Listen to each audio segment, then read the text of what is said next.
Namaste everyone.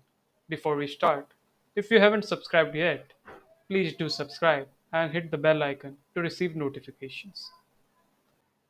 So, we will directly head on to Microchip Studio. So, here you can download the Microchip Studio for your device. It has an option for offline installer as well as web installer. You can choose whichever you prefer. So I already have downloaded it and I'll just open it up. The IDE interface is pretty simple. We've already seen in few previous videos how to create a new project, but still I'll show you how to do it.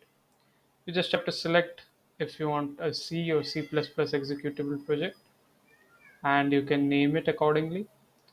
Once it's done, hit OK, select the board. For now we'll be selecting ATtiny85 and then save it. Your new project is ready.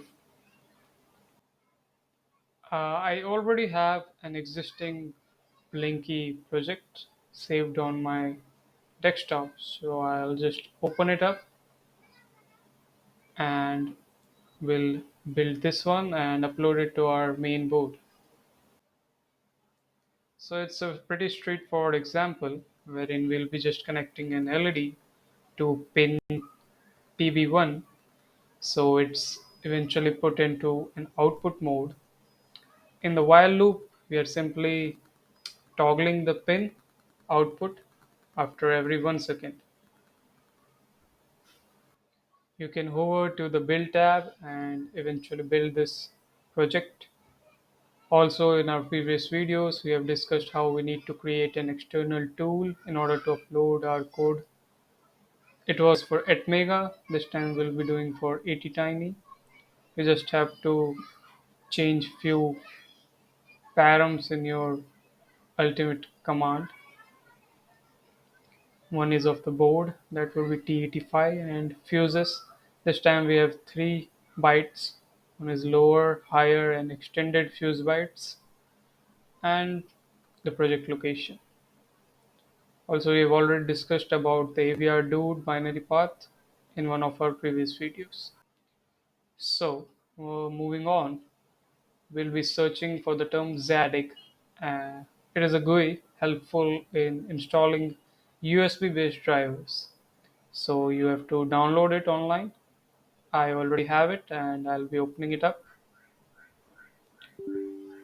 So I have connected my USB ASP programmer to my PC, and under list all devices we can see that the installed driver is libUSB with its version number.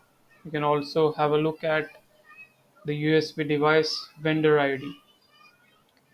So I've already installed the driver. If you don't have it, you can install it. Let's now talk about AVR fuse bits.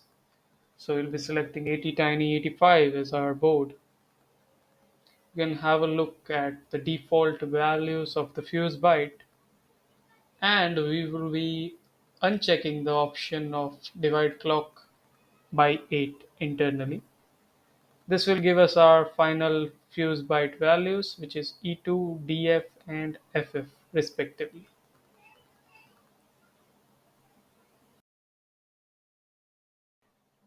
Woohoo! Hardware time. Here we have our USB ASP programmer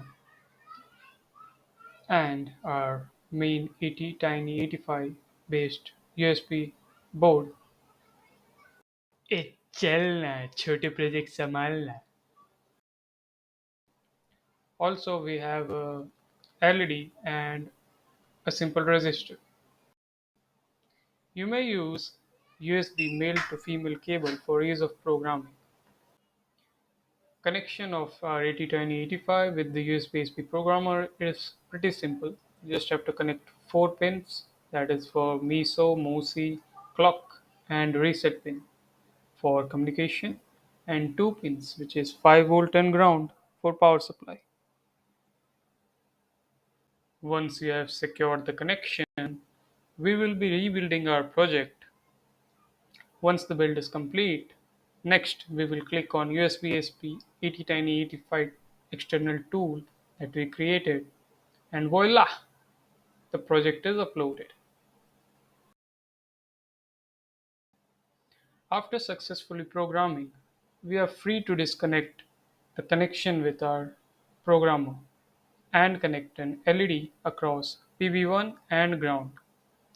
In order to program the module, we can use a micro USB cable. The LED is blinking. Congratulations! Enjoy coding, enjoy creating.